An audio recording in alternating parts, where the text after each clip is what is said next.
Bye-bye.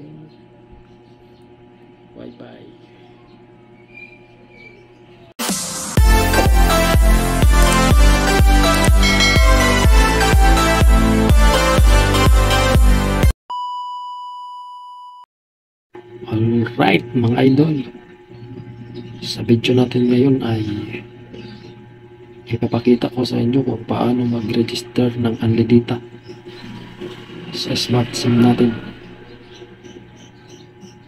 I-dial lang natin ang *143 number.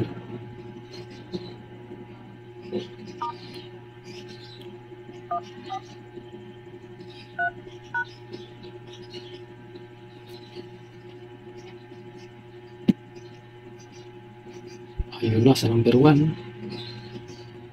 Piliin natin ang number 1. Yung balance ko para dito ay 608.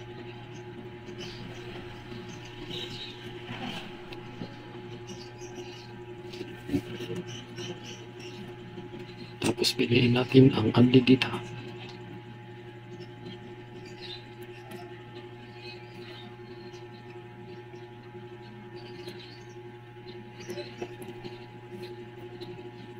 Ayan, mamimili tayo ng Unli-Dita dito kung 7 days, 30 days, 60 days, or 90 days. Yan. Ang pipilihan ko lang ay 30 days. Ito 599.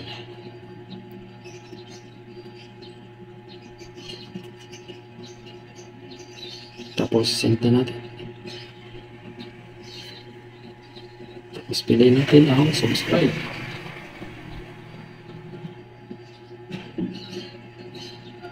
Tapos send.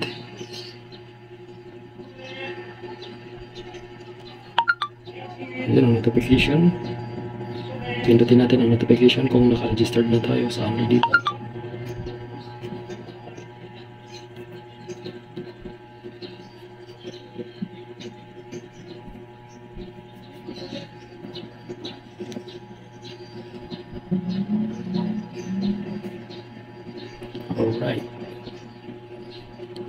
Alright mga idol, registered na tayo. You can now enjoy Unli-Dita for all site. 30 days. Ngayon ay ilalagay ko na to sa aking Wi-Fi.